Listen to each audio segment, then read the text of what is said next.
বাংলাদেশ যাকে স্যালুট জানায়, বাংলাদেশ যে সন্তানকে ধারণ করতে পেরে, জন্ম দিতে পেরে আজকে গৌরবান্বিত বোধ করছে, আমার আদরের জন কলিজার টুকরা হাসনাত আব্দুল।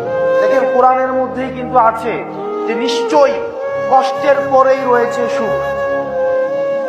কষ্ট আগে নাকি সুখ আগে? নিশ্চয়ই কষ্টের পরেই রয়েছে সুখ। এখন এই কষ্টটা আমাদেরকে অতিক্রম করতে হবে, সেটা কিসের মধ্য দিয়ে? সালাত এবং ধৈর্য। আমাদের সালাত এবং ধৈর্যের মধ্য দিয়ে হচ্ছে আমাদের এই কষ্টের সময়টা অতিক্রম করতে হবে।